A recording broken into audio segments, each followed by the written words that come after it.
Welcome to another interview in this ongoing series at Aki Diaries, which is titled as Shades of Green. And today is our fourth interview in this series. And I'm really extremely delighted to share that today we are going to talk to a very eminent personality from the Kutch region, someone who has the experience of working in that region with the communities, with the artisans for more than 30 years, and also someone who has been one of the founding members of the Hunarshala organization, someone who has been working very extensively in the post earthquake rehabilitation that happened in Kutch, Mr. Sandeep Virmani. Sandeep bhai, welcome to this interview series, and I'm really thankful to you that you agreed for coming for this series. Thank you. Thank you so much, Ayaz. Thank you for Uh, having me. yeah, it's always wonderful. I Please allow me to introduce Sandeep bhai here. Sandeep Virmani is an environmentalist with training in architecture. Based in Kutch over the past 30 years, he has been working with communities all over India, celebrating their traditional knowledge in water management, food production, animal breed, and seed conservation, building with natural materials and wildlife conservation. He has set up two organizations, Hunarshala Foundation to work on built habitats and Sahjeevan to work on ecosystems and her indigenous communities. He has recently also begun writing stories and painting. Sandeep bhai, thank you so much for this interview. And let me also uh, read out the brief about the presentation that he's going to give us today. Sandeep bhai will present 15 projects. He will share his excitement of working with communities to discover their relationship with nature and converting them into projects that benefit not only them but provide a service and direction to humanity in general. He begins by discussing his influences, his introduction to rurality, his projects in the villages and the cities. Sandeep bhai, this description sounds really exciting, and I would like to request you to please share the presentation.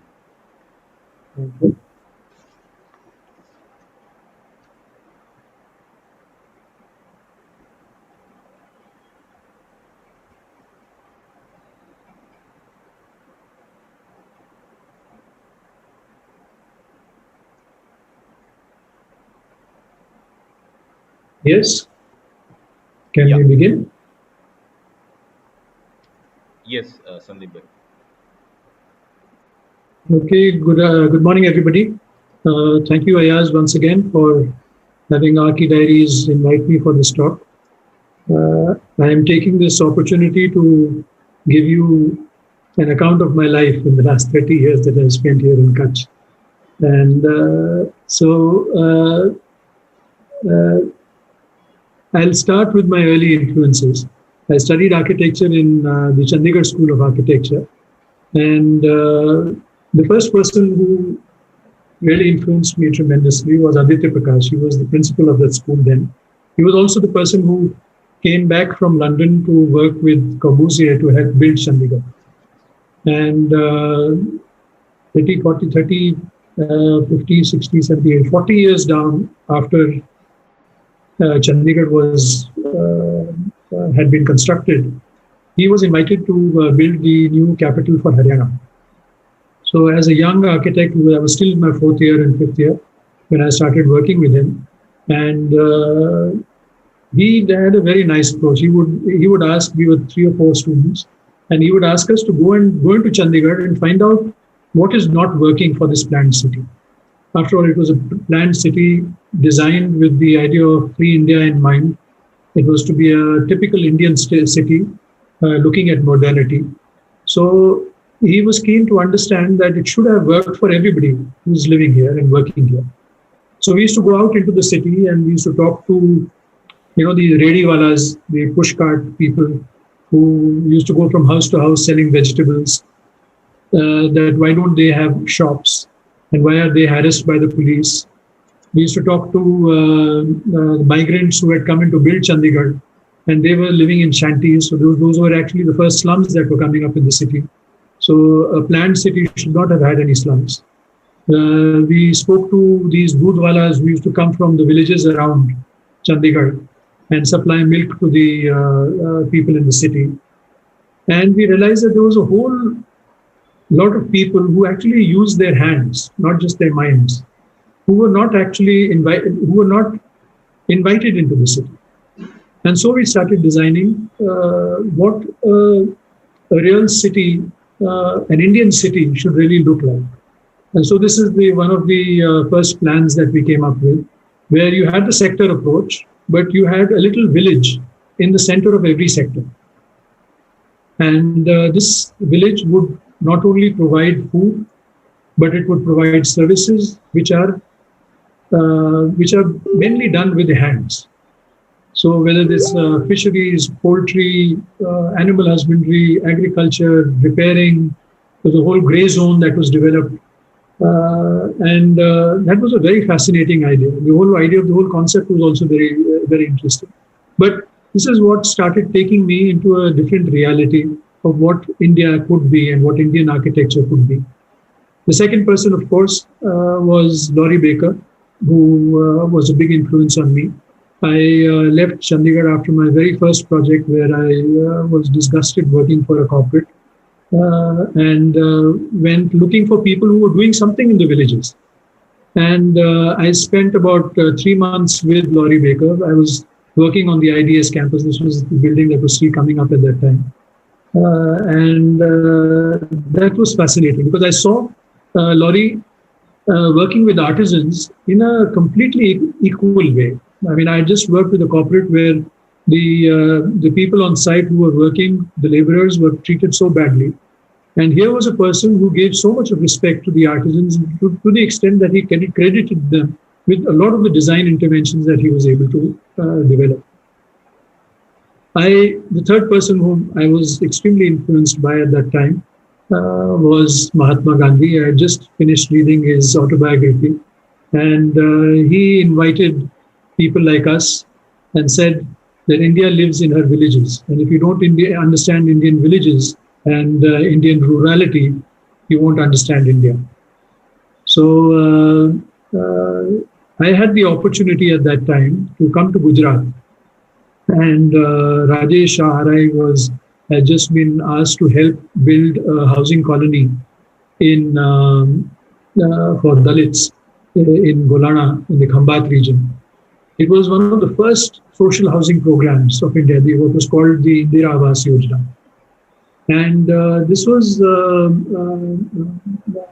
very interesting, and I immediately took the opportunity to do this. I said, I'll go and live in the village for whatever it takes, and 120 houses needed to be built. But what was interesting was that it was a village of Dalits who had been attacked by the Rajputs over there.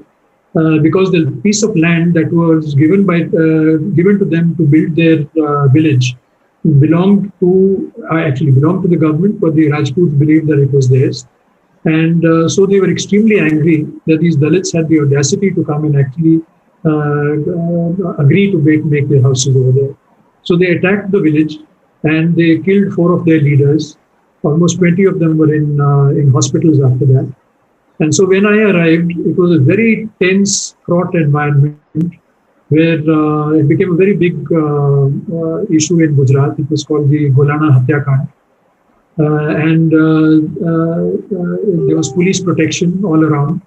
And the community was totally broken. And yet they realized that if they don't make this village now, they will be completely broken for life. So they took this upon themselves as a challenge that they have to make this village. And I was fortunate to be part of this. And they used to come at 4 o'clock in the morning. They lived a hand-to-mouth existence because they were primarily bonded laborers on the Rajput farms. So they could not afford to take even a day off from work. because that would mean that there would be no dinner. So they used to work from 4 to 7 in the morning on their own housing, and then they used to go on to the farms to work as labor and then come back. The 500 people who came and worked on their housing, 120 houses that we were building with them, was fascinating energy. I had never seen 500 people work as one human being. I had never seen them. There was no managers on site. There was nobody dictating. It was like everybody came and everybody knew what had to be done. And by the time they finished at 7 o'clock, so much work used to be turned out. So this was the essential realization that I had, that the social capital that India has in its villages is based on a mutual trust amongst each other. And that trust allows them to do huge things, enormous things, and take and handle very difficult situations. They therefore build the social capital in the commons. No knowledge is individualized. All knowledge is created in the commons. And the process of achieving a building or a project or anything is more important than the product itself. And because the process is what helps them create relationships. And they have been able to develop these social relationships into a cultural construct and symbolize these rituals to be able to protect an important way of working. And that is what then encouraged me. That time I came to Kutch to start working. And I wanted to go beyond just housing. I wanted to go beyond architecture and start understanding rurality as a mindset. And how do technologies actually develop? How do they develop their relationship with nature to understand it and then develop technology? So I set up an organization called Sahajivan. Sah means together and Jivan is living together. And this Jivan means not just human beings, but all of nature. And because Kutch is an arid area, very little rainfall, water was a major issue and a problem in that time. There used to be three years of droughts together. So when we started working in the villages, the first concern for all the women in the villages was that we have to revive our old water management systems. At that time, they had been promised that the Narmada will come and give you waters. So no investments were being made in water in the villages. And there was a large World Bank project to try and bring pipeline borewell water to all these areas, which never was materializing. So the women said that the only way to do it is to revive our old water management systems. So what we did was that to understand that how do you collect water in such low rainfall areas to bring sufficiency to them. There was a young geologist who had just graduated here in Kutch, and I invited him, Yogesh Jadeja, to start working with me. And so what we did was we went into the villages, and just as we have experts in our cities, there are also experts in the villages. So, you'll have a Hakim who knows medicine better, who knows the medicinal properties of vegetation. You also have people who are very good at understanding the geology and water of their region very well. So this old man, he worked with us for almost 10 days. And here on the left-hand side is what you can see, is what we documented with him as to how he understood the geology of his region. And we created a dictionary of the terms that they used in the village and what modern science or geologists used. So Sagpan, Kadmeet,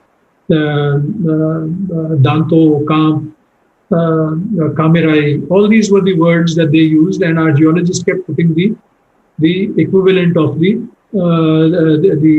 geology in front of it. And then they also started giving the character of each rock, that this particular rock does not hold water at all.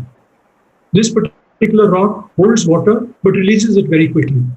This holds water but makes it saline.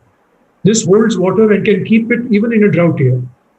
So it was this geohydrology that we realized, and they were, you will realize in this table, there are, for example, Rati Dowri and Dhodi Bittu.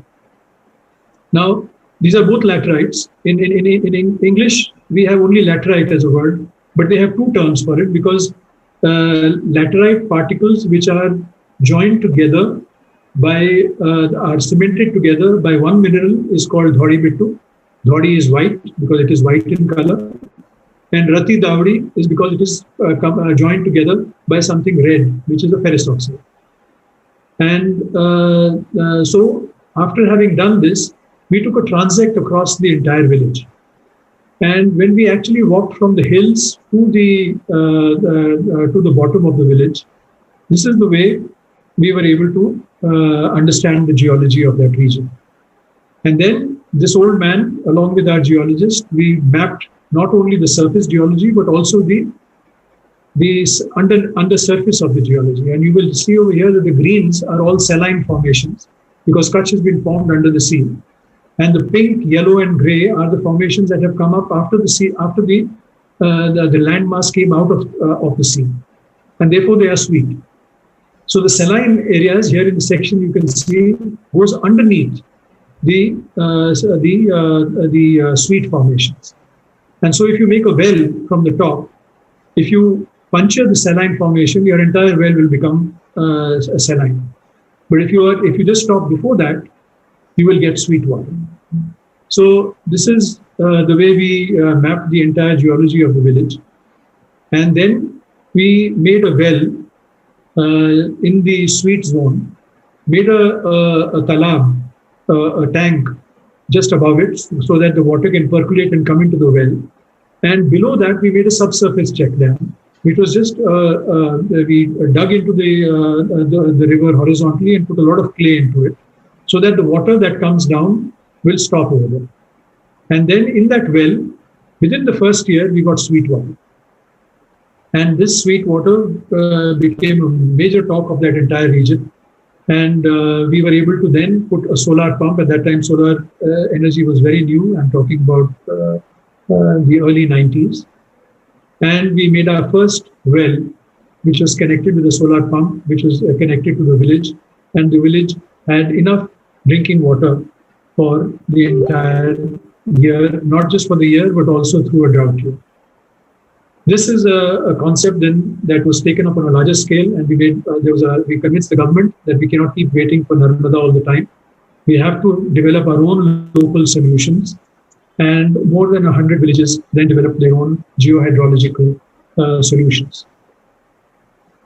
I'll take you to another area that we started working on. Because it was a dry area, and the coefficient of variation of rain was extremely erratic. So it is called 65% in Kutch, which means that there are 65% chances that the same pattern of rain will not reoccur, which is really what we are talking about in climate change. So the arid areas of the world have developed a huge diversity of seeds. So if there is very little rain, then a particular seed is used. If the rain is very well distributed, then a different seed is used. If the rain is plentiful, then a third seed is used for the same crop. So we were very fascinated with this entire knowledge of seed biodiversity that people had of their region. And so we started documenting this. The government had never done this. And the agriculture department thought it was backward to be talking about seed biodiversity that the people held. And here you can see, just in Kutch alone, the bajra or the millet, we found 17 different varieties. The sorghum, the jowar, 10 different. The moongs, 17. Mutts, 4. The cluster beans, 7. Sesame, 4. And in the same farm, all these different types of crops, not the same varieties, but the different types of crops are put together. And here you will see that this is a completely balanced diet. It has got pulses, it's got grains, it's got oil, and the combination of all this, if you look at it, it provides all the necessary nutrients and micronutrients that any body requires. And These are the seed keepers. We have almost 45 such seed keepers that we work with today. They have been preserving the seed over generations and generations. So they trace back the seeds to at least 6 generations. And I'll give you one example of bajra. So here you can see that you had bajras that can mature. That means they can grow completely in just 91 days to 130 days. They can grow in saline soils, in slightly saline soil, not very saline, and in sweet soils, of course. They provide huge amounts of fodder because all of them have a combination of animals and agriculture together. And we did a whole testing of different seeds together. So all 17 were sown together over 3 different rainfalls to see how they performed. And we documented this. And what a very interesting thing that also came up is that they also have one bajra variety, which is grown in very small quantities because it doesn't give too much of grain. But every family will grow a little bit, especially if there is somebody who is pregnant in the family, because it has a very high iron content. And so that the children, the mother doesn't get anemic. This particular variety of bajra is fed to the pregnant mother. So you can imagine the sophistication of knowledge on agriculture and that this arid region had. We have now done seed banks across the entire region, and these seed banks provide, and they, so you can exchange seeds. So they refuse to sell these seeds. They say that we cannot monetize this system because it's something that our ancestors had given us. It's not one farmer who has developed this seed. And so they exchange seeds. So for every seed variety, 1 dabba of it, you will get 10 dabbas of normal grain. And that is the way the entire seed varieties are now authenticated and spread across the region. I'll take you to a third wonderful experience that we had, which was the grassland ecologies of this region. Arid areas have their biodiversity preserved in grasses, not in trees. That is because the rainfall cycles are so short that the entire life cycle of grass species, actually from seeding to growing to flowering to again seeding, takes place in 4 to 5 months. And that's why it is able to complete its entire life cycle and put back seeds into the soil for the next year. And we have, of course, grass variety seeds that can be preserved in the soil for up to 12 years. So there are pastoralists over here who roam around with their animals, and they are botanists. They are taxonomists. They know grasses like the back of their hands.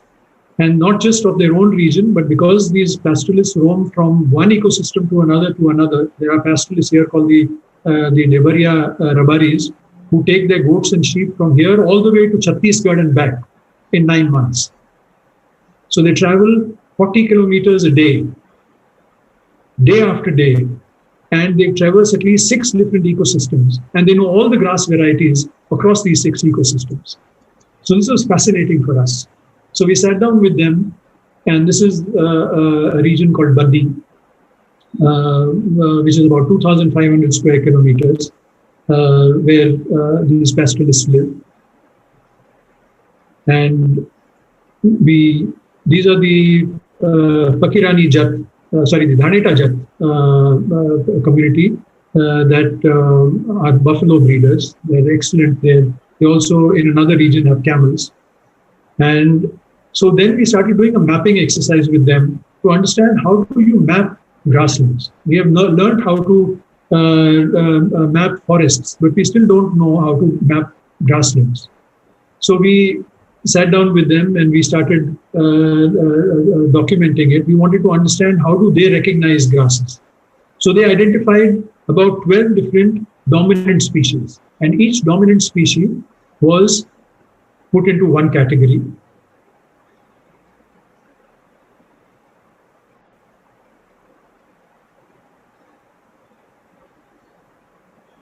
So these are the dominant species, and then what they did was that they on At that time, satellite pictures had just started. So we took a satellite picture and asked them to put the landmarks that they think of. So they put landmarks as hills, as talabs, tanks, as rivers, as curves in a river, and then we put those into the map. And then they started putting all these grass varieties. And the way of choosing a particular grass variety, here we have put the technical names as the main grass variety, was based on a very scientific concept of soil moisture, soil type, and soil salinity. After we did this, they actually made a map. This is about 125 square kilometers. And sitting in one room, they actually mapped the 125 square kilometers, their dominant species, where they grow, and so these 12 different varieties of grasslands was documented. After that, we asked them that what was the situation 30 years earlier? Has this grassland changed at all? And they made another map showing us the trends of change. And then we asked them to make this map, which is that what are the threats to the grassland? And what do they expect will happen after 20 years? And so they made this. So based on this, we mapped the entire 2,500 square kilometers of Banni grasslands. This was the first ever documentation of grasslands and making of their maps. And this was done completely with people like Salim Ahmad. This man is an amazing man. He unfortunately passed away a few years ago.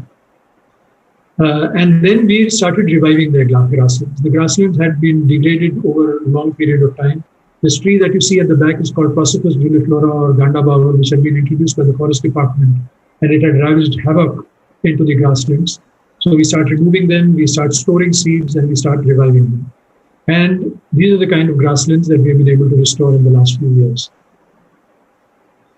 And along with that, a huge diversity of animal life, bird life has started coming back into the Banni. This one that you see in the center is a very rare bird called the Hubara bustard that comes from Afghanistan into Banni, breeds here and then goes back. This is an amazing lizard called the spiny-tailed lizard. It's there only in Kutch in India. In small parts of Rajasthan, it is also found.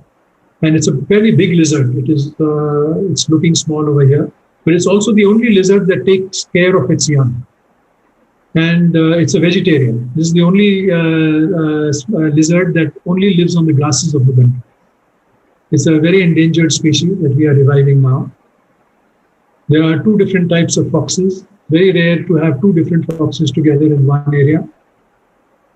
And we are reviving the chinkara. So there is a whole program now. We have set up a research station here in the Banni, which the pastoralists run themselves. And researchers come and work with the pastoralists of this region.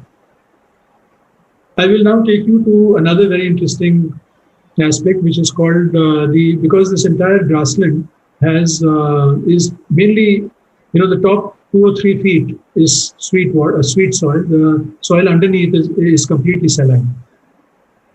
So their understanding of the region is very critical, and so they have been able to make these 40 water points. And because their animals can only go where there is not just grasses, but there is also water. Without water and only grasses, you can't access those grasses. So these pastoralists have made these 40 water points.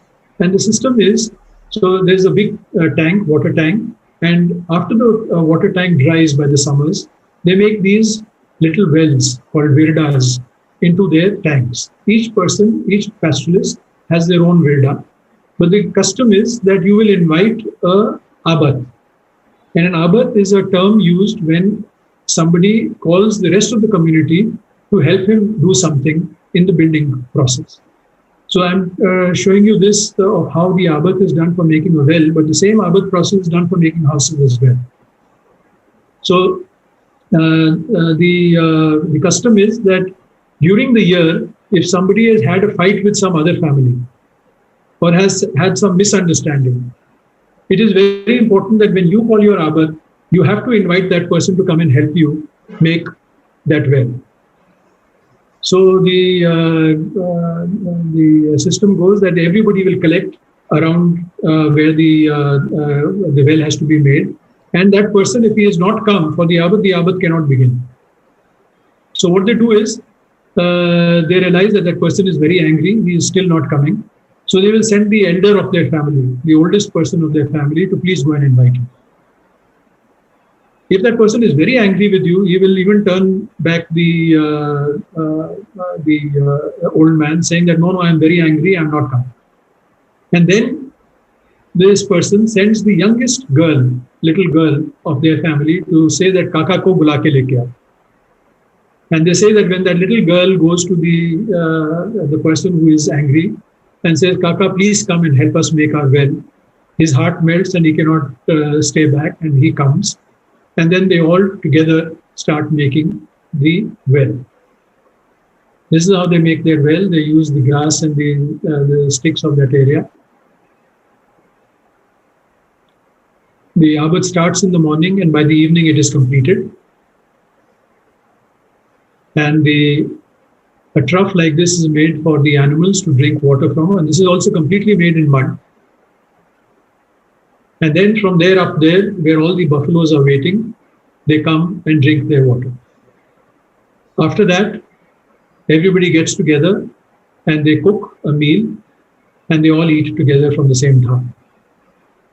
So the idea behind this entire process is that if you have had any kind of misunderstandings in the community, the Abad is the occasion for you to give up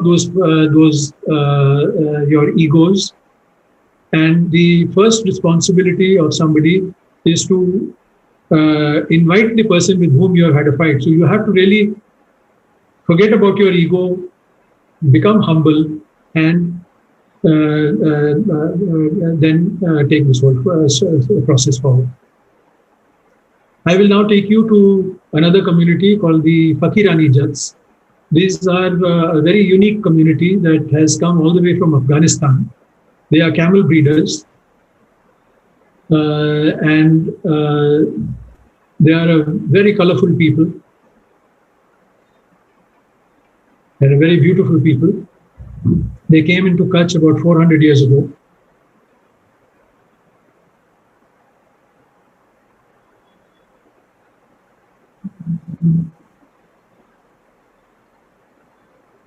And this is the way they used to live in Afghanistan.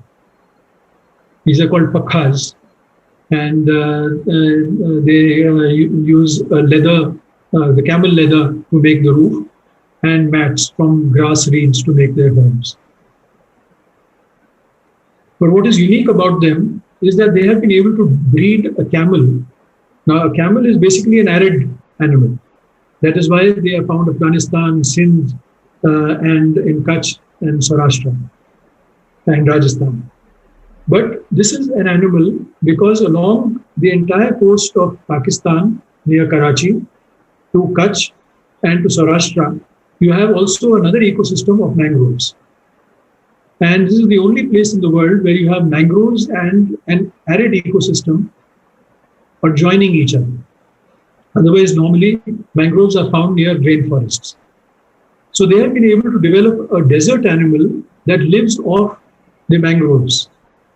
So it's called an ecotonal species. When a species is able to live off two ecosystems or at the edge of two ecosystems, it is called an ecotonal species. So they have taken a camel, rebred it over hundreds of years, and this animal is called the Kharai.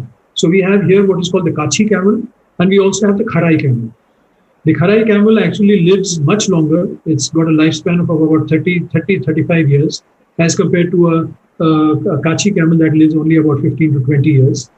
It is a much smaller animal, and it is able to swim through the seas and live on the mangrove islands for 7, 8, 10 days without having any sweet water to drink, and then swims back, takes a drink of water, and then again goes back into the mangroves.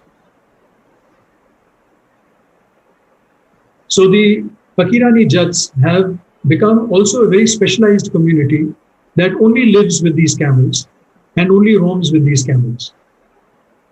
And for a long time, up to the 1950s, the 1960s, they lived only off the camel milk. Their understanding is that the camel grazes over the maximum number of species of grasses and plants. And that is why the goodness of all that nature can provide comes into its milk. And therefore, if you have one glass of camel milk, it's like a full meal. You don't need to have anything else. And so when they go with their camels into the mangroves, they live on the trees, they cook on the trees, because the entire area is completely flooded. And so we started working with them. We first got their Harai camel recognized as a distinct breed with the National Animal Genetic Board. And it was a big occasion. The Chief Minister of Gujarat came and awarded them this certificate for having bred such a unique animal. It has created a buzz all over the world, and there's a lot of now curiosity about this unique animal. And and they are also now the protectors of the mangroves. So this was an area where they near the Kandla port, where they graze their animals for the last 400 years. And when companies started coming in and started removing the mangroves, they immediately got together and they came to us, and we helped them file a case in the National Green Tribunal against the cutting of these mangroves. They had unfortunately by then already removed about 5 square kilometers of mangroves. They won that case last year. There was a big demonstration. The papers carried it. The companies immediately stopped cutting the mangroves. And then they won this case, and now they are replanting the mangroves in this area. We managed to convince Amul Dairy to start marketing camel milk. So they formed a federation of their own, and their camel milk is now sold all over Gujarat and Maharashtra as camel milk chocolates, as camel milk for therapeutic properties that it holds for various types of diseases, and as camel milk powder. This took us almost 3 years to convince both Amul and the government to be able to do this. Similarly, now we have been going to various communities, pastoral communities all over India, recognizing the beauty of the breeds that they have developed. This is the Changthangi goat. You have probably all heard about the Pashmina shawl. The Pashmina shawl is made from this Changthangi goat. And the pastoralists who take this animal actually have to live in minus 45 degrees centigrade with these animals in Ladakh. And then they have to bring them down to plus 45 degrees centigrade. So this animal, this goat species, has the ability to traverse 90 degrees of temperature. It's amazing. There are very few animals in the world that can do this. And because of that, it has developed a coat which is so fine, so thin, that when this hair is cut and made into a shawl, that shawl is the lightest cloth in the world. And yet it is the warmest cloth in the world. And that is why it is also the most expensive cloth of the world. So the Pashmina shawl sells for 1 lakh per piece. Unfortunately, some people tried to take this animal and stall feed it and keep it in Srinagar. And unfortunately, the coat became very thick and the shawl became very coarse, and it did not work. This is another animal. I'm just giving you a few examples. This is in the Chilka lakes of Odisha. It is an animal that grazes in the Chilka lake and eats the saline species of grasses over there. And therefore, the milk that comes out does not go bad. And if you make curd with it, that curd can stay without refrigeration for 1 week to 10 days. So I'm just trying to show you the diversity of the ecosystems and the kind of breeding practices that people have developed, the pastoral communities have developed. We have helped almost about 50 such animals all over the country be recognized by the National Genetic Board now. And the world is realizing, and India is realizing, that it is not just scientists who develop breeds, but it is actually the people who understand nature. I will stop my experiences in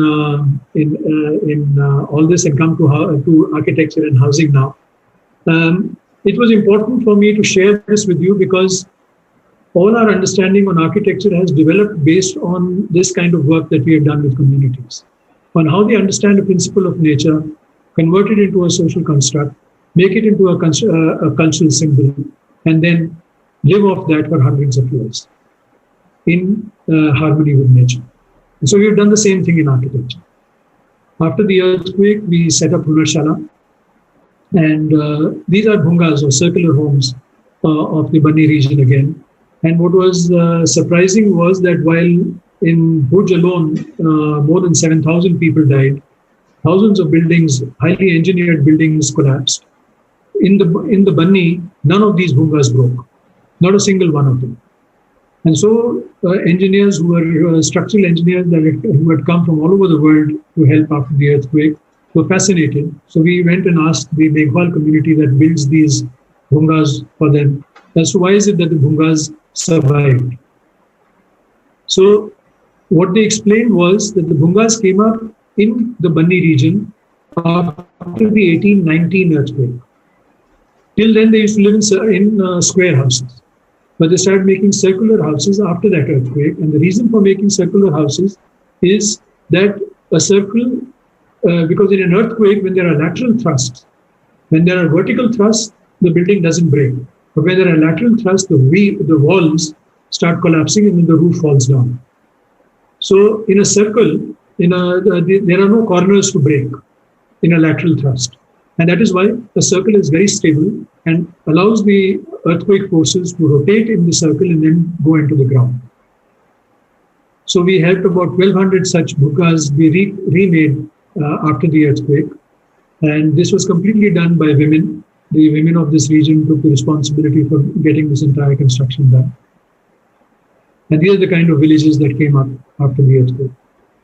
We were very fascinated and we were very curious that if in Kutch, because it is a seismic area where there are earthquakes every 50 years, then these kind of technologies must have been developed all along the entire Himalayas, because the Himalayas is where all the seismic zone 5 is there. And we have been documenting ever since.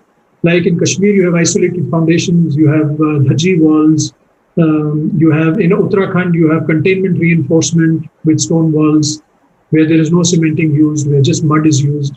You have in Himachal Pradesh floating column homes.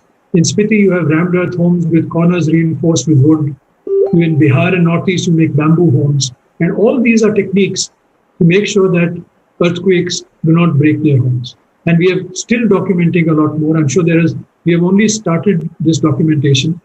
And these techniques have been developed by the communities in these regions.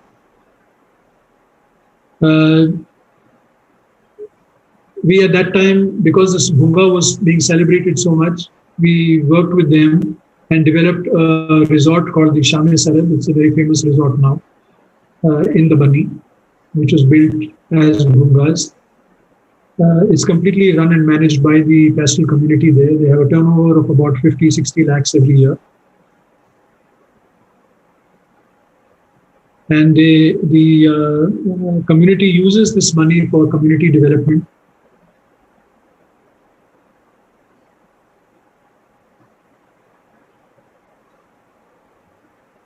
I'll take you through another small study, because we have been trying to convince the government of India and government of Gujarat that the Indira Awas Yojana houses that they make are just, dabbas or boxes that they make. And whereas every culture, every community has their own way of making their own homes. And making a home is a very important process for all of us. We spend a lot of time, energy, money deciding what kind of a house I'm going to build for myself, because it represents you, it represents what you value. And unfortunately, our government schemes only think that giving them a roof over their heads is enough. So we were fortunate to have a few IAS officers who agreed to this. And we did a study of the housing patterns of Gujarat. And you'll be surprised, we came up with more than 200 typologies in Gujarat alone. We interviewed about 57 artisans on how they build these homes, right from where the materials come, what is the skills that they use, what is the science behind it. And so I'll take you through a couple of examples just to give you an idea of what these 200 typologies could look like. This is the Pakha house again of what I told you of the community that came from Afghanistan. Here they make these kind of homes. It's again completely made by women. They use waste wood. They make a lot of mats. This is in a tradition of woven homes. There is a huge tradition all over the world. Africa has a very rich tradition of making woven homes. Everything is stitched. And these are the kind of homes they make. These are the kind of homes that they need to carry. We redesigned it with them, and this is what was now put under the government program to support them to make these kind of homes. So they upgraded it because they don't migrate so much now because the mangroves have been cut in most of the other regions. So they only have local migrations. Cob is a material that is another area in North Gujarat where there are a lot of homes that were made in Cob by the Ode community. The Odes now run all the brick kilns. So in this entire region, wherever you have more sandy soils, you'll make in Ramdar. Wherever you have more clayey soils, you make in Cob. And cob is a very rich material. The cob walls become so strong that even bulldozers can't break it. So we documented the science with them. These are the kind of cob homes that are made all over India. This is from Chhattisgarh. But just to give you an idea of, and this is a 100-year-old home. So cob is a very rich material which can last much longer than concrete. So we redesigned this with them. And these are the kind of homes that were permitted by the government of Gujarat. Similarly, the rammed earth homes of the Polo Forest region of Gujarat, this is the living edition of rammed earth housing for over the last 100 years. The Bhil community over here makes these homes. And we documented this, but unfortunately, because there was no cementing agent that the people used, the technical committee of Gujarat government was not agreeing to pass this. So we said, but you can see that there are houses over here that have lasted over 100 years. So obviously they work. They said that until and unless we are not able to identify the science behind it, we cannot put our signature on it. So we went to INTAC. And we asked INTAC to give us a grant because this is a living heritage and we wanted to understand how they actually, what the science behind this is. They agreed to support it. And what was fascinating, I'll just take you through the basic science with which this first house was built.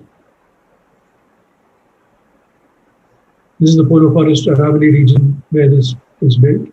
And when INTAC supported this, we documented their tools, their measurement systems, their proportions, and their soils. And what came out was very fascinating. We realized that they removed the topsoil, and the soil below that is dug up, left in water for 5 or 6 days, and then it is put into their formwork and rammed.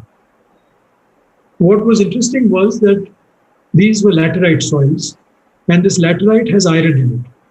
All laterite soils have iron in it. And as long as it is inside the soil, inside the ground, it remains as soil.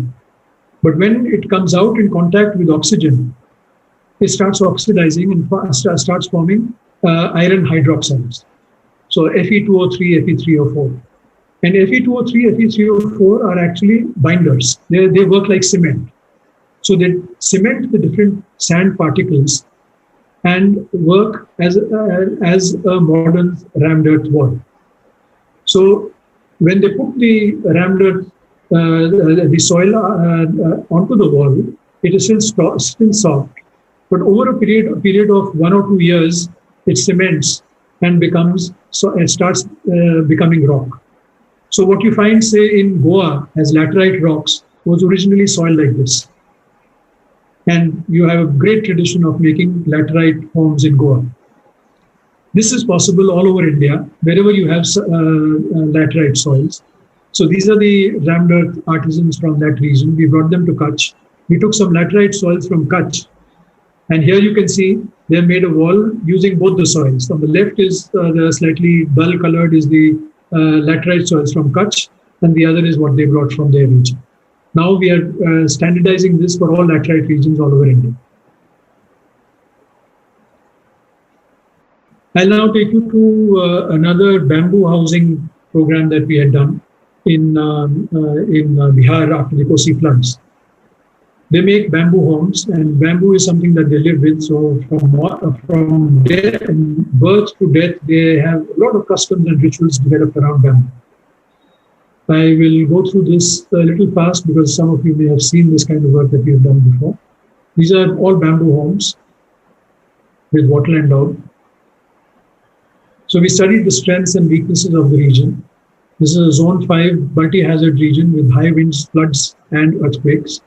And we designed 3 types of homes. This was a project that we did for the government of Bihar. So they were a very poor state at that time. They still are. So the government said that we have only about 60,000 rupees that we can offer for a house. So we designed 3 types of homes. One, a bamboo house, which costs about 55,000, a brick bamboo house for about 70,000, and a brick RCC house, which costs about 1 lakh. And we left it to the people that we said that the government will give you 50,000. And if you have the money, you are welcome to do more expensive homes. But you'll be surprised that 95% of the people chose to build only in brick bamboo or in pure bamboo homes. And they decided not to do RCC homes at all. What was amazing about these bamboo homes is that it is done by this particular community called the Dabias. And the Dabias were hired by this program now to, almost 800 Dabias were hired to become supervisors for this program. They are otherwise a very impoverished community with very little self-respect because of the Yadavs of that region. But once they were hired as a part of the government program, they started developing a lot of respect. They had to build over 1 lakh homes, and each Dabia was given the responsibility for supervising 200 homes. We documented them. The entire home is made with only one single knife. So there are no other tools used. The lashing, there are complicated lashing techniques that are used, which we worked with them on. We had to treat the bamboos because there's a natural system of treating bamboo, which I won't go into right now because that has to be done on an Amavas night during the August-September season only. And because we didn't have that luxury, we had to start treating the bamboo. So we developed this treatment system on bicycles. So people like him used to go from house to house treating their bamboos. You could pump the chemical into the bamboo, and once it came out from the other side, the bamboo was treated. He got about 3 rupees for treating one bamboo. We trained the Dabias as to how to do the supervision. And we designed these kind of homes, which we learned again from the Madhubani region, because over in the Madhubani region, you have a lot of floods. So they have this kind of a house over there where you have an attic which is covered. And whenever there's a flood, it's you open the chatais that are there on the frame structure, bamboo frame structure, and allow the waters to pass, and you yourself get into the attic and live there for 5-7 days, and then come down once the water is received, and then rebuild your home.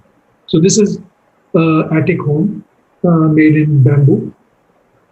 This was the brick bamboo structure, and this was the RCC structure which was offered. And this is how the people made their homes. The plinth was made in bricks, then the frame structure, the attic space on top, the chatais, the roof, and then it was plastered with cement on the outside. And this is a 55,000 rupee home. So these are the kind of homes that came up after the Kosi floods. I'll now take you to another project. Ayaz, do we have time, or should I go skip this project then? We already closed. You want to take a quick break of water? I think we have time. We can go ahead. No issues. Okay.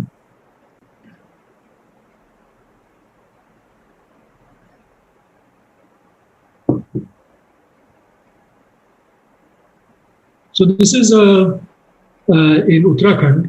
As I was telling you, there is what is called a contained reinforcement technology. Here you can see that this is a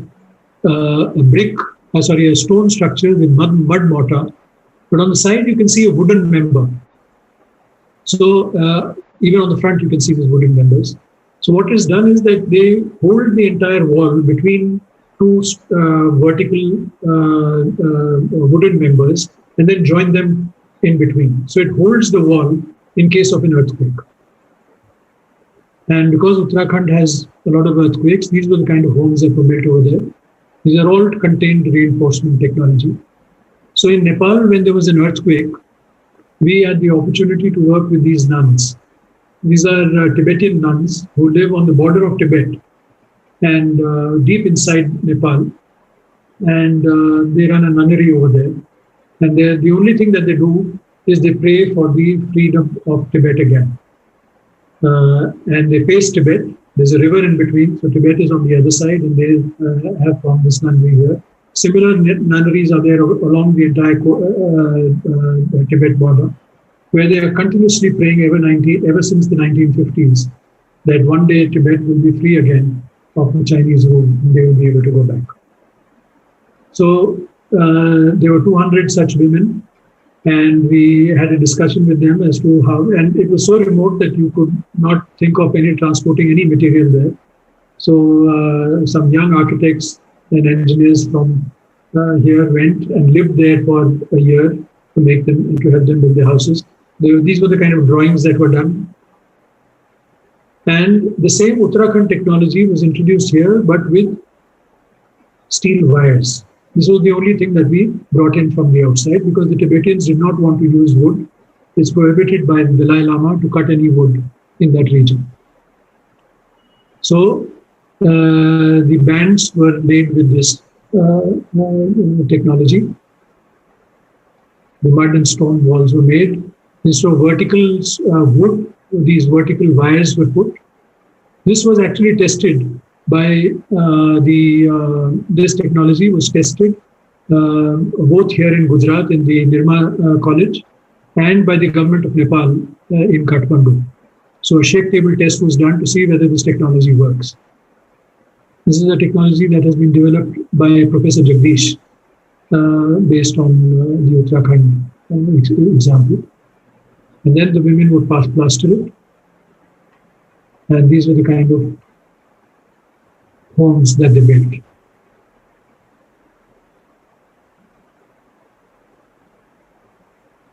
This is the reconstructed village. And then they had a huge ceremony after that. And we built about 200 such homes over there. I'll take you to another example, which is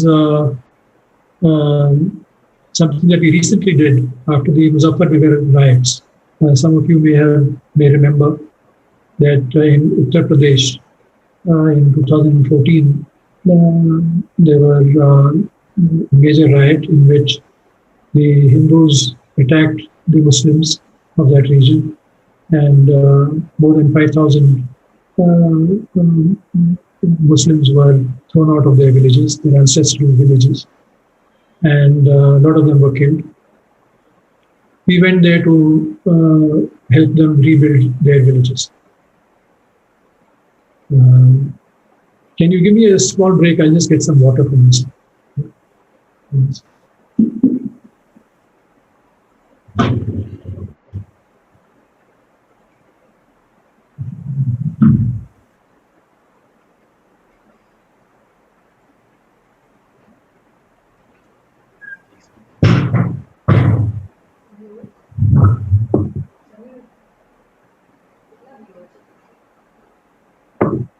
Yeah. So we met these kind of masons, amazing guys, who took us back to their village to show us the kind of homes they built earlier, because we wanted to understand how they built their old homes to be able to start designing their new homes for them. Under police protection, we had to go because the Hindus were not allowing them in. And these are the kind of beautiful homes they lived in. And over there, we found these kind of roofs. These were brick roofs, and we were completely fascinated to see these. And So we asked Azad as to how they built these roofs. He himself was a mason who has made these roofs. And so he demonstrated for us how these kind of shallow domes are built. They make a mud mound on top of the roof and then start putting the bricks. And then they put the cement slurry along with some stones. And these are the kind of roofs that are made. So it's a shallow dome just at the center, about 5 to 6 inches in height. But this stands, and we found homes over there which were more than 300, 400 years old. This was an old Mughal technique which was brought by the Mughals to India, became part of the Indian tradition. And only about 40 such villages remain where they still practice this form of making roofs. It's much cheaper than concrete roofs. You can build on top of it.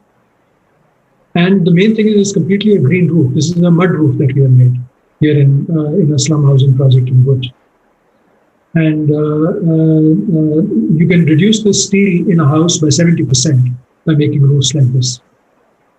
This is, so we have, Azad along with his team now provides these services to various architects. This is a project done by Loha Fournier in Calcutta. We went and helped him make this building.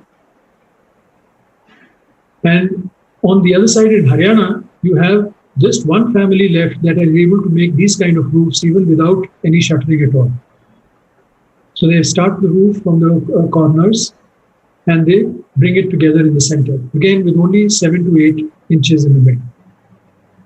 So these amazing techniques of building homes is part of India's tradition, and we still have these kind of artisans who do this. I'll now come to how we started coming into the cities. We were very happy working in the rural areas, working with these communities, redefining their architecture. But these same people, when they come into our cities, this is how they are treated.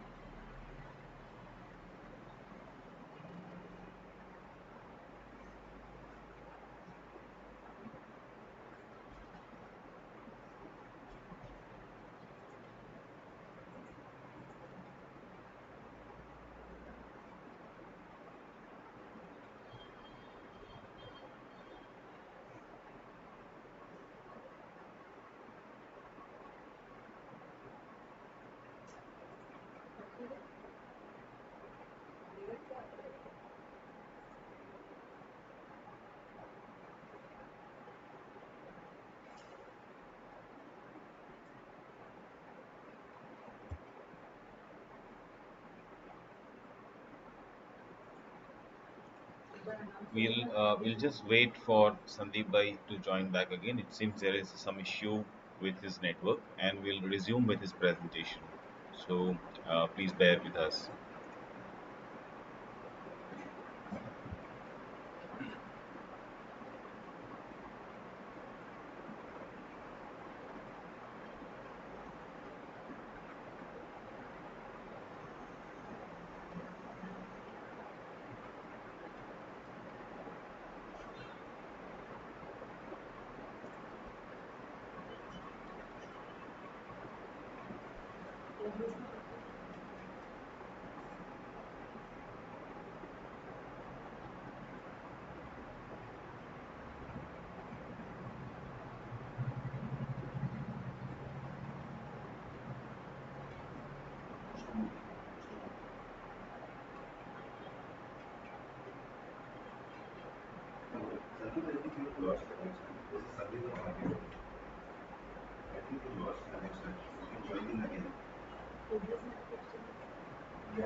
Yes, Sandeep bhai.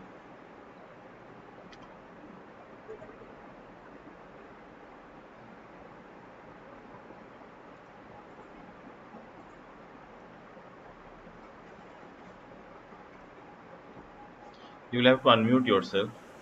Yeah, I've unmuted, but the host Yeah, will have to just a allow me. minute.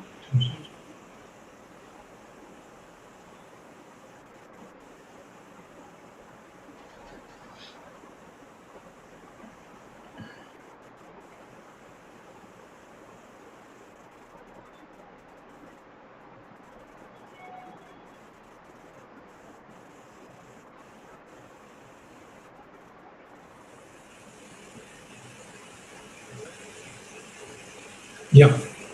Can you all see me and hear me? Yes, we can hear you. Yeah. And the screen is visible. Can you see the Yes, screen as well? yes, we can see the screen as well, Sandeep bhai. So this is something that we were very concerned with, and so we started forming artisan companies. We started asking them to form their own companies. We started training them. We set up a school for artisans as well. And we started seeing whether they can come into the cities and start working for the, because in India now there was this large movement for making green buildings that was happening. And and every architect who wanted to work on these technologies, his main problem was, or her main problem was, that how do they get the artisans to build these kind of green techniques?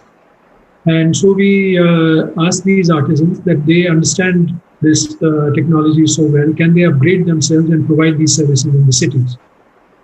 So he was one of the first people that we actually formed a company with. He's Ramesh. He's from tribal region in Madhya Pradesh, and he had come here after the earthquake and as a migrant laborer, and was working on one of our sites when he said that even the soil you're using is not going to work. It has got salinity. And so when we tested the soil, it was true. It had salinity. So we asked him to become the supervisor for that project and make sure that every soil that came was checked first by him and before it was used on our projects. He then went on to form a company called Layers, and Layers is now providing rammed earth and mud block services all over the country. This was the project on which we first hired him. It was a project where we were making 400 rammed earth homes in the city of Bhuj.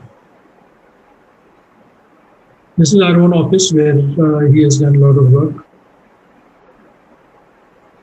But we have got many companies now, people who can do thatch work, who can do mud work, stone work, brick work, wood work.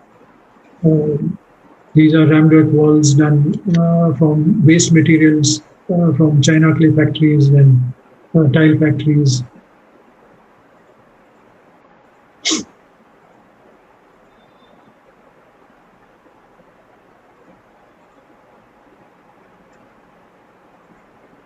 This thatch technique we actually learned in Bali in Indonesia when we had gone there to work post the tsunami. And this kind of thatch technology allows the thatch not to rot or get spoiled for more than 10 years. This is a Sameep Padora project where a lot of these artisans have gone and helped him do this kind of architecture.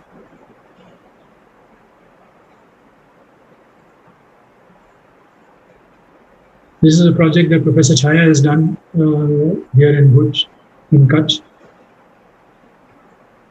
So these are wattle and daub walls on top with rammed earth below.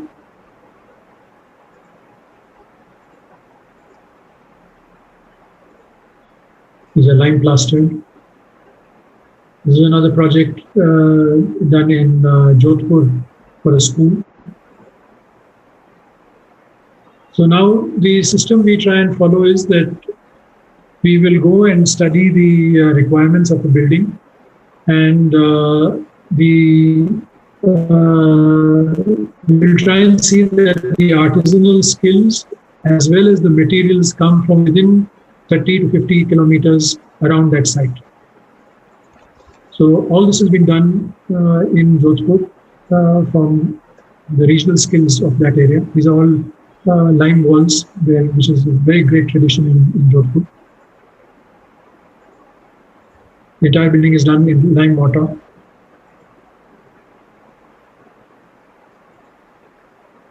These are the kind of mud roofs also that you can see on the left-hand side. So I've just given you a quick glimpse of, we've done many public buildings now, but these artisans go and help us build it. I'll now take you to something else that was very close to us, that the people who are coming into our cities, if you see any city in India, 50% of them are living in slums. And these are all these people who have come from our villages. They have a rural mindset. They have a way of being able to think rurally. And the rest of the 50% is all of us who have been so influenced by the West and are so individualized in our approach. And so we thought that, one, it is important that we start respecting these people in our cities because they provide the hands and the heart to be able to do things. And the rest of the 50 is what is people like us who use our minds, so to speak. That doesn't mean that the other half is not using their minds, but they also are able to use their hands and hearts, which we are unable to do. So we have been working a lot on slum housing. These were the traditional kind of housing typologies of this region, of the city of Bhuj, which is called a Jodi, where two brothers would build like this, and if and then had the option to separate it after they passed away, allowing their children to take it forward. So this was the typology we developed. The government provided the money for the yellow, and the people provided their own money for the orange and the red. So this was possible only if the people were allowed to construct on their own. This took us some time to convince the government that you cannot have contractors coming in and build these 300 homes. You have to allow the people to do it. Only then will they be able to bring in their own cultural context as well as their own money into the project. We redesigned their settlements to have pedestrian ways in the center. Here you can see, and these pedestrian ways connect from community to community. So the idea is that the vehicular traffic and the pedestrian ways are separated. It's possible for children from these homes to reach their school, or the woman to reach the market without coming into contact with any traffic. They have the concept of vichenis, which is the back lane, which is just 8 feet broad, where all the service lanes are put. So the idea of putting service lanes under our roads, whether it's electricity, water supply, sewerage, is destroying our not only our roads because we keep breaking them all the time, but we also don't allow the trees to grow over there because they interfere with the cables. So this is a traditional concept of the Patel villages around our region. There are the Chauvisi Patels who do this, called a vicheni, where you are allowed, so you separate the services from the roads. And these are the kind of homes that have been built. The idea is that, so what they did was they divided their entire, so for example, this one slum had 120 houses. They divided it into 13 parts. And what is the Padya concept was introduced, where from 8 to 15 homes who are linked to each other through familial linkages form their own Padya or their own cluster. And they built together. And each cluster looked onto the green belt.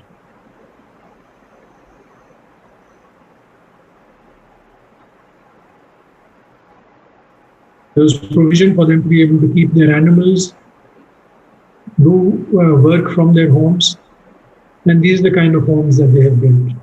This also allows for their children to continue to build on top, so that they don't need to, because land, as long as it is under speculation in India, the poor can never afford it. So here they're able to build on top.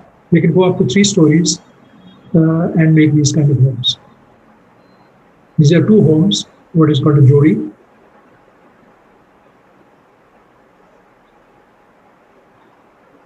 This is one cluster with a gate in the front. The green belt is still under construction, you can see at the back. Another project that we are doing in Ahmednagar, again with the government of Maharashtra, for making 300 homes over there. It was a very small site where these 300 families were living. So we divided them into the 7 clusters that they decided to build together according to their own clustering. There were more than 12 different communities that live over here. At the first floor level, they are all connected. So this is the brown that you can see is where it connects at the first floor so that all the clusters can meet each other. There are also public spaces at the first floor level. Each house has many options that you can do to allow for communities to live together. You can go vertical or sideways to make 2 homes, 2 families, 3 families, 5 families live together, interconnected from inside.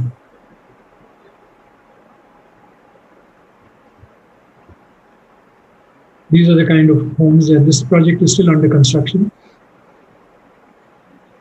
They're being supervised by the community themselves. They've formed themselves into 7 organizations registered as societies.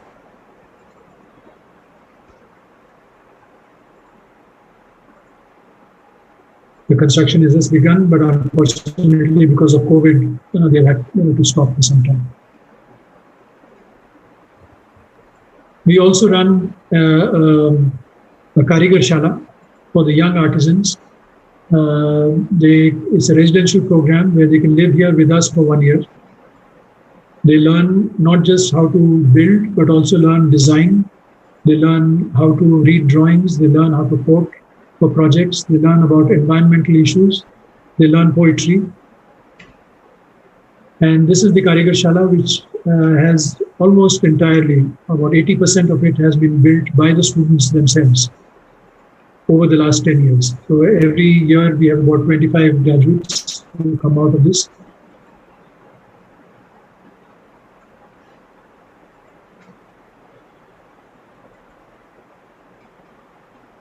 And one thing that we have started doing now is that after every project, and this is something that we discuss with the clients well in advance, that they will make sure that all the requirements as per labor law will be provided on site. This is as part of our contracts now.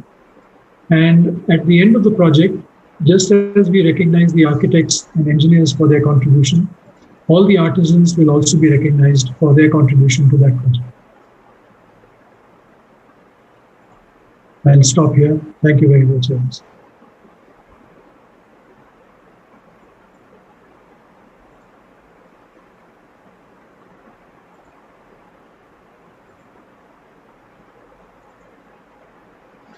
Sandeep bhai, that was a really, really extensive and a very fascinating journey, to see, your work that you started in this particular region and with this NGO that you first established, which was titled as the Sajivan, and you started working with the rural communities and started working with many issues, working with, let's say, the hydrogeology, and also mapping their traditional seed biodiversity. And from then on, it was also really fascinating to see how, all that knowledge and of working with the communities has sort of led to this Hunarshala organization and its transformation into the field of buildings and the design is something that was really a fascinating journey to see. I mean, one could really see the whole 30 years of evolution in this presentations of yours. I really don't know what question I was really uh, stuck as to what kind of questions should I be asking to Sandeep bhai. And there are few questions, but I'm really awestruck by the whole journey of yours. And uh, couple of things that I take, and I'm trying to look at certain. The way I understood is this is a larger journey over there.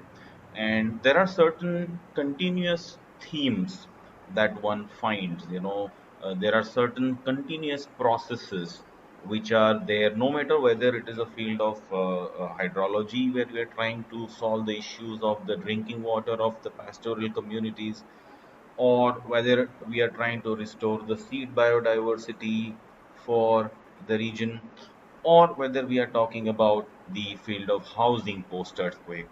There are certain themes and certain processes are constant. And one of the key words that I actually take is the diversity.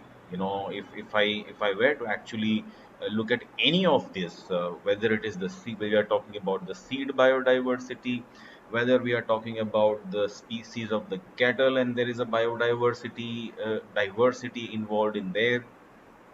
When we come to the field of architecture, there is a diversity in the nature of the amount of technologies, the local skills and the craftsmanship.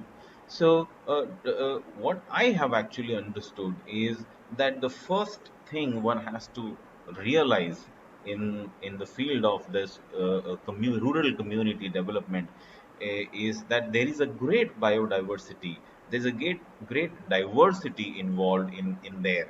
So what would you think about that?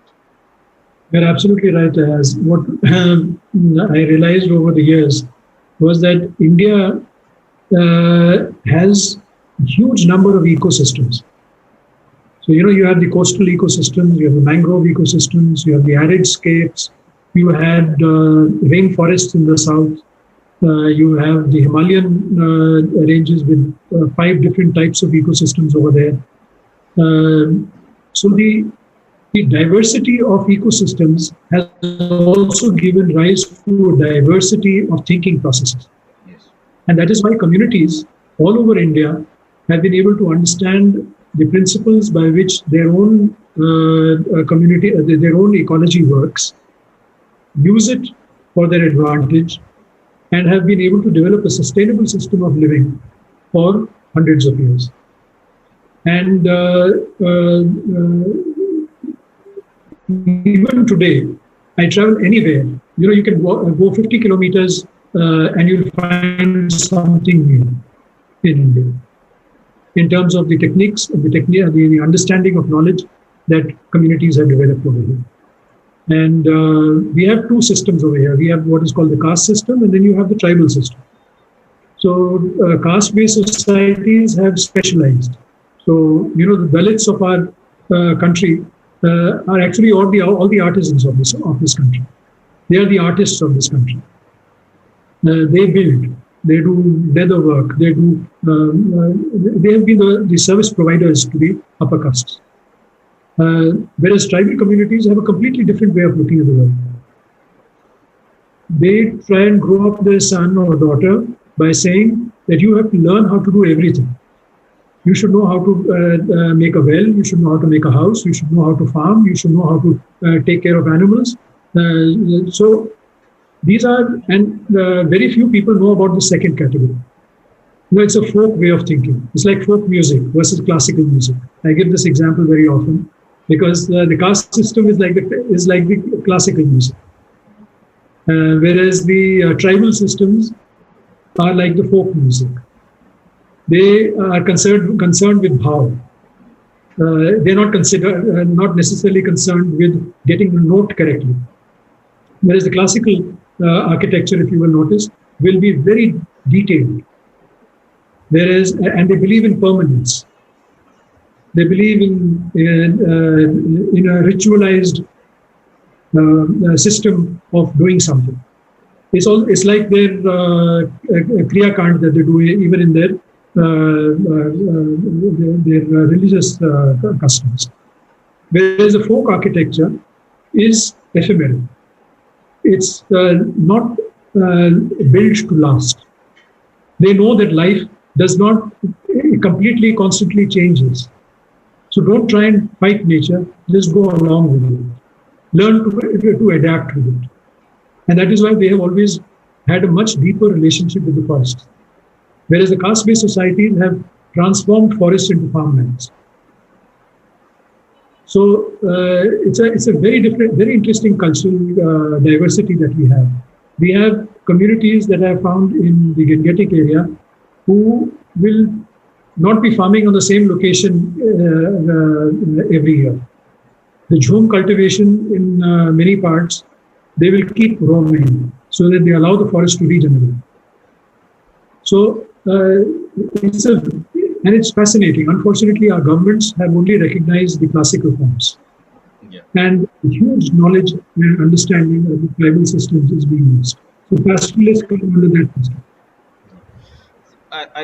It's a very interesting typology that you brought about when you're using the differentiate between the caste-based and you're also saying that the classical civilizations where there is a distribution of the labor and the skills is very methodological divide, that the different caste are supposed to do this kind of and within the caste also there might be different professions.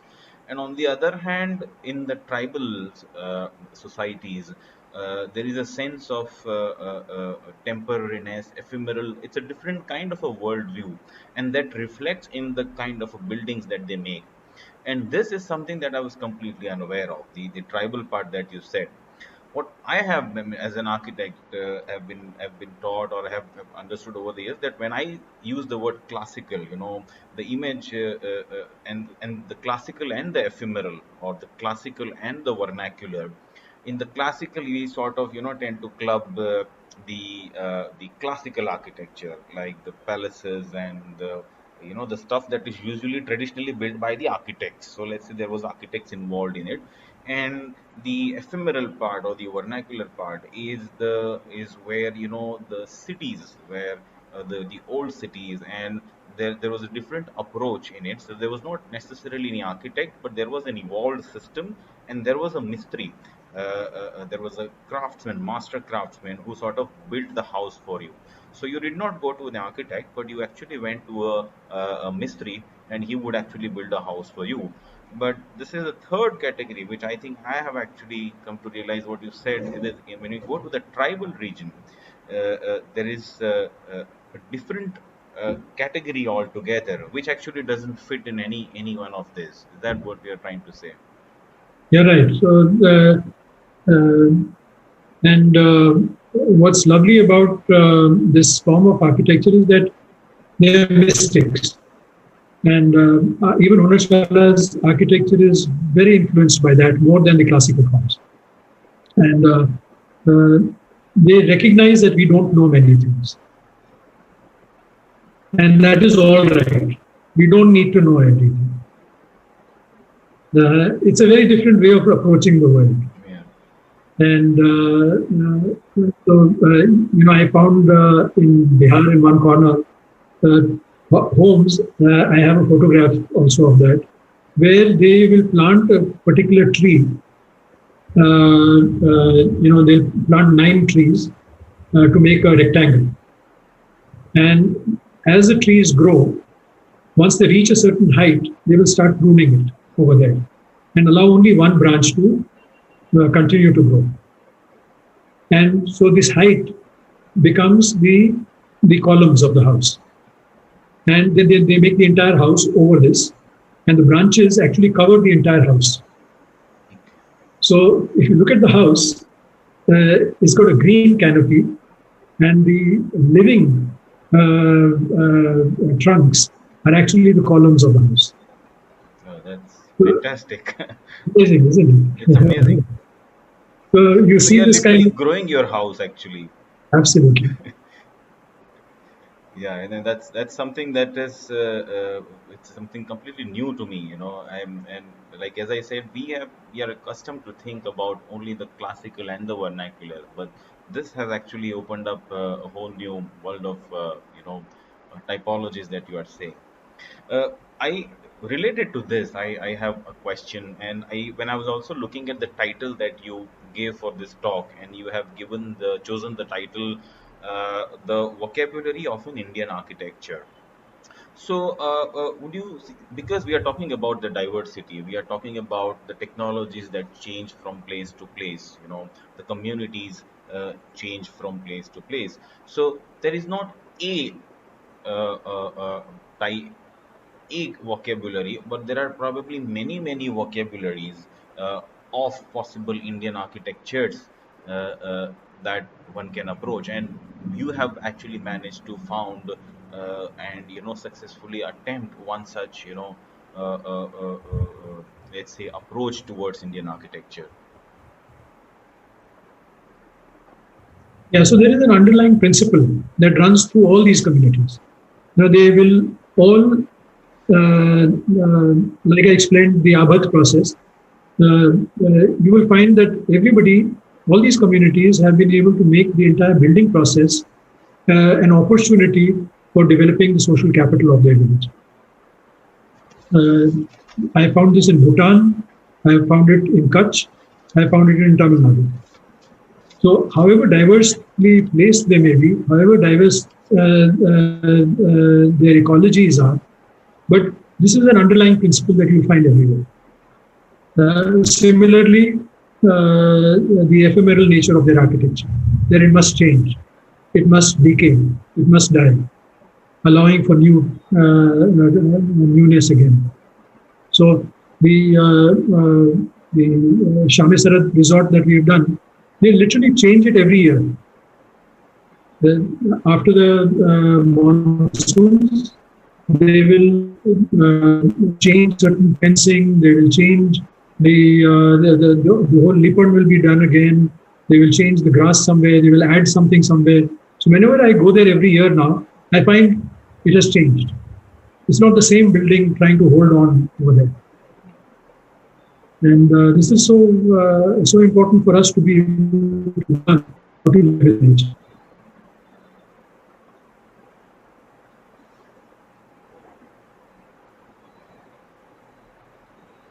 Yeah.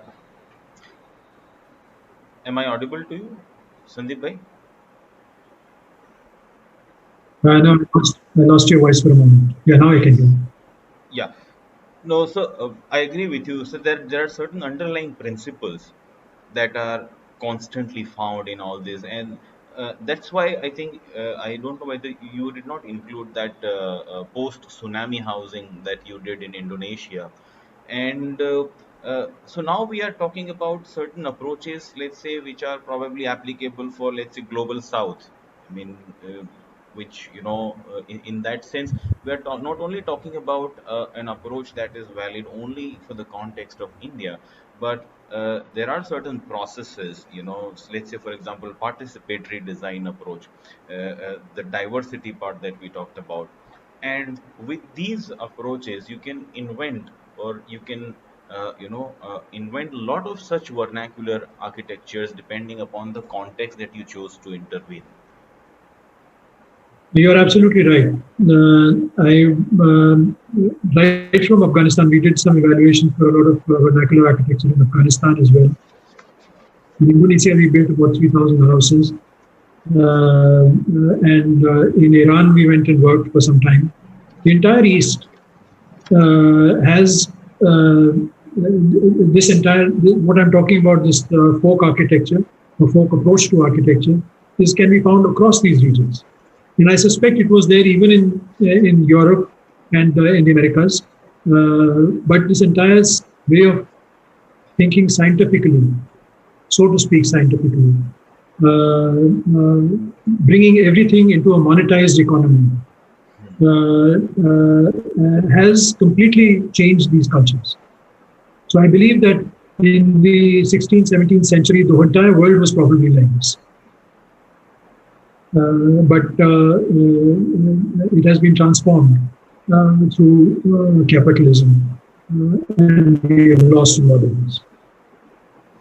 I'd like to shift the discussion in a little bit different direction. You've been doing a lot of government projects. You showed us projects done in Indira Awas Yojana, starting from your earlier houses that you did.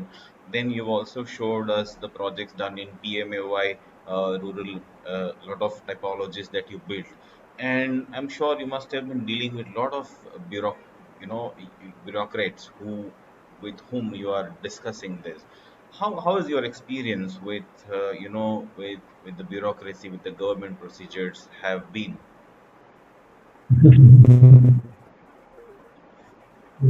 It's like we're talking to a wall, but they also say that the wall has ears. So sometimes you always find that there is always a politician, there is always a bureaucrat, there is always an IAS officer whom you resonate with, who agrees with your way of thinking. And earlier, I used to get very angry. I've sat down outside collectors' offices for three hours together.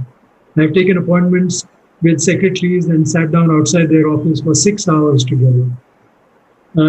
But I used to get very angry at that time. As a young person, I used to be very angry. But once I realized that they are a victim of this system just as much as the people in the villages are, or as I am. You learn to become more tolerant.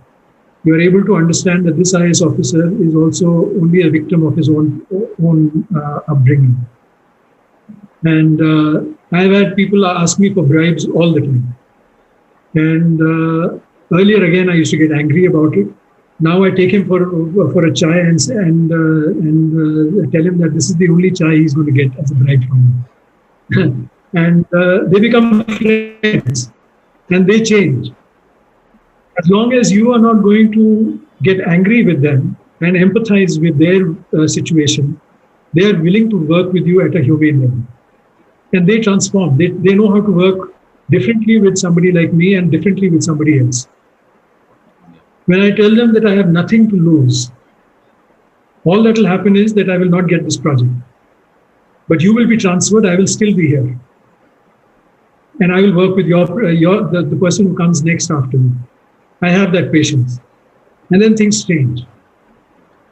So we have had the fortune of being able to work across the country with a lot of bureaucrats who have and politicians as well who see meaning in this kind of work. But at the same time, let me also say that we have to be political. We have to very often, as long as the community is with you, in a democracy, the politicians or the bureaucrats find it very difficult to do anything against it. So, for example, that pastoral community where the mangroves were being removed, there were very powerful people who were behind that, and both in the government as well as in the industry. But because the entire community was with us, they realized that they cannot touch us. And the community was the one that did all the demonstrations. The community is the one that went to the National Green Tribunal. We only guided them through this entire process. So we have done many cases. We have done lots of cases against industries and even against the government on at various times. Yeah, I think the reason why I asked this question is that I believe that this the projects, when you collaborate with uh, bureaucracy and the government projects, the scope of work is much larger. I mean, through that one scheme, perhaps maybe the reach can be so broad that you can reach out perhaps to much more people than personally going and getting engaged with it. So, but I think you rightly said. I think it once it starts resonating with the person, I think then you can make them aware. And there are a lot of things that like in one project that you documented. For example, you talked about the polo forest. You were trying to uh, document their rammed earth techniques, and then once you explain them scientifically, which I think they are trained to understand, then they can sort of explain, they can start accepting these things. So I think that Absolutely. that makes an absolute sense to me. I have one question, because there is a lot of participatory approaches. When I look at your interventions, right from starting from the geohydrology project that you did, then the pastoral communities, the seed biodiversity, mapping of the grasslands, and then coming to the housing projects that you did in post-earthquake. There's a lot of participatory approach, and the community is involved. And probably the first phase is in the mapping of the region or the mapping of the diversity, and in which the community's engagement is probably the direct over there. And the second phase is perhaps is the implementation of the project, in which again perhaps the communities are involved in various capacities. To what extent the intervention of an outsider, an expert, or an organization which has a different skill set plays the role in this process? So I think the first important thing is that we have to go there as not a professional, but as a human being. I learned this earlier. I remember, the one today when we introduce each other, along with the name, the first thing we do is we say that I'm an architect. In fact, we started putting, this is a new thing that I'm finding, that you put AR in front of the name.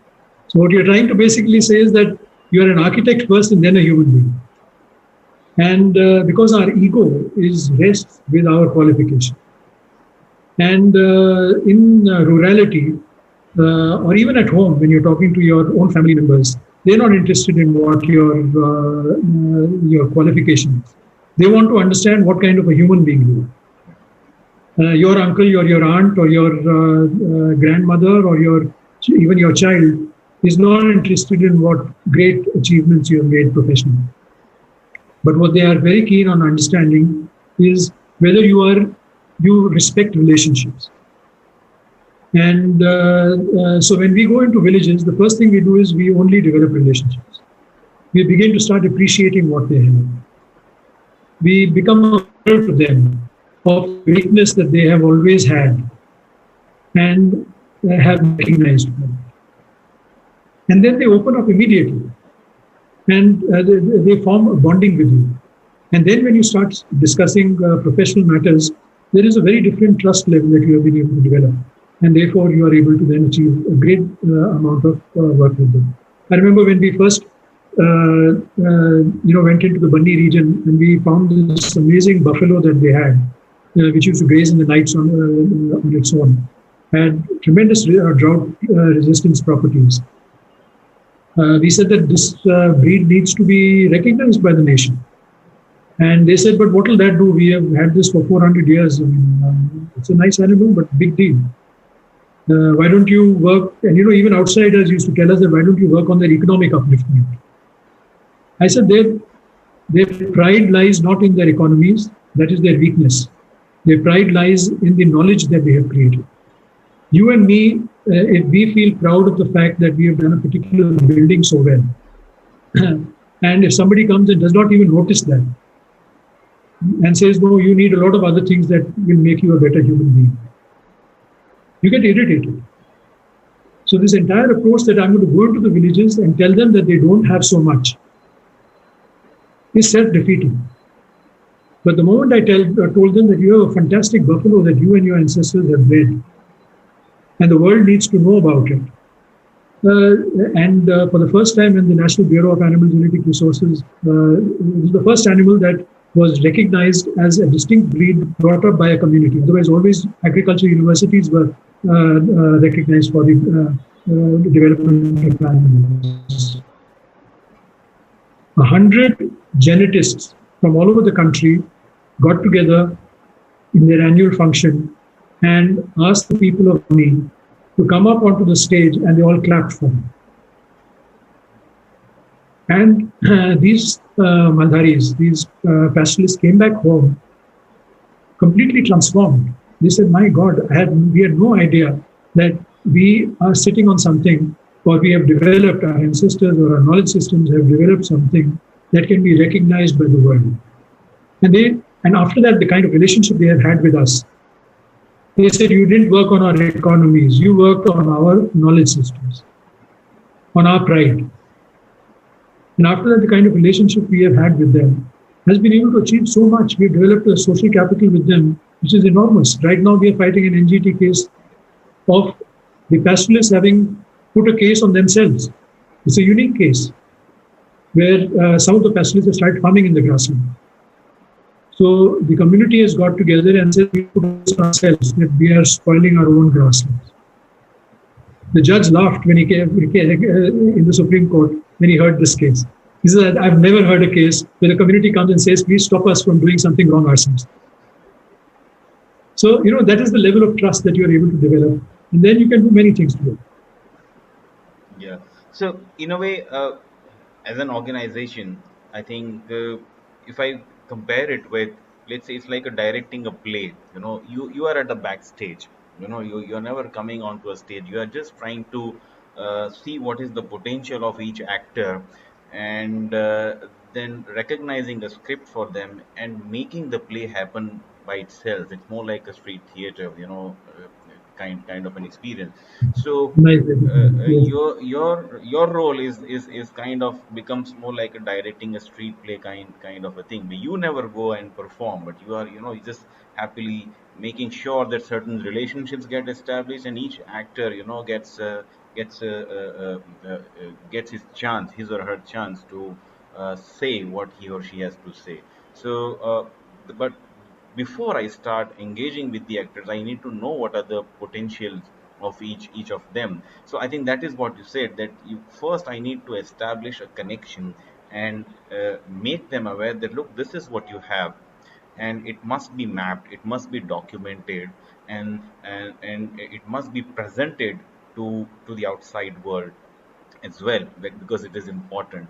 And then once they themselves recognize the value of what the knowledge or that they have, then it's not very difficult to get things going. So I think there's a great learning in when we're talking about the participatory approaches. Would you mind taking one or two questions, or can we stop here, or what would you Yeah, suggest? whatever you whatever you feel. No, If I you mean, it's a very interesting, fascinating talk. I can go on with you sitting here for a whole day. No, I'll just take one or two more questions. I've been always fascinated with Kutch as a region. I've been coming. I always keep coming back. I've been to Hunarshala for many times. It's there's a great history that this particular place has. On one hand we have Dholavira, goes all the way back to Harappan civilization. On the other hand, you showed the kind of communities that have actually mixed. On one hand, we have Afghan nomads have come, and then there are pastoralists, on the and there are all kind. It's a kind of a melting pot of communities. That's how I have understood that place. And the 2001 earthquake, in a way, sort of, was a very in recent history. It has been a very, shaking experience for this region. How has this earthquake changed the dynamics of how do, because you've been someone who have been working in this region before earthquake also and after earthquake also. So how has it affected this region in what all aspects? Yeah, you're right. That first, Kutch is actually at the confluence of the Islamic traditions and the Hindu traditions. So from Sindh, Afghanistan, a lot of communities came into Kutch, and from Saurashtra and the rest of Gujarat, a lot of communities came into Kutch. So even in Kutch, if you see, the north is far more influenced by Islamic cultures, and the south is much more influenced by Hindu cultures. And the Maharaos, who ruled over here for 400 years, were able to bring these together in a very beautiful way. So that is why you have also many traditions, many communities who have converted from Islam to Hinduism, from Hinduism to Islam. And all this happened because the Maharaos, two brothers who ruled, one became a Hindu and one became a Muslim. And that's how they were able to keep Wagad and Kutch, they were called, together for 400 years. And because of that, this has developed so beautifully. But Kutchis have also been like Jews. They are extremely business savvy. They have actually the ports over here in Kutch. If you look at Lakhpat, look at Mundra, look at Pune, these were ports which were comparable with the Bombay port of the 17th and 18th century. Mandvi Even was called Mandvi, the yeah, Mandvi. yes, Mandvi was called the Paris of India. So the people who sailed from here, the Bhatias and many such communities went all over Africa, Southeast, all the way to Indonesia. The first Islamic structure that was ever built in India was near Mandvi, called Bhadreshwar. So Islam came into India through Kutch. Very few people know this. So, but after, and that was one of the reasons that I came here. I was so attracted to the remoteness of this region. It was considered an arid area. It was not modern at all. It was considered a punishment posting for any government official. And the first 10 years of my work, I thoroughly enjoyed that. But after the earthquake, it has come center stage. It has come center stage for two reasons. One, because it opened up for industrialization. For the next 10 years, the maximum industrialization that happened anywhere in Gujarat was here in Kutch, which destroyed a lot of things, but also brought the communities together to start fighting this. It has also created a kind of a, Kutch is one of the few places where 80% of the land is in the commons. 20% is privately held. So making sure that the spirit of the commons, the knowledge of the commons is sustained in spite of all this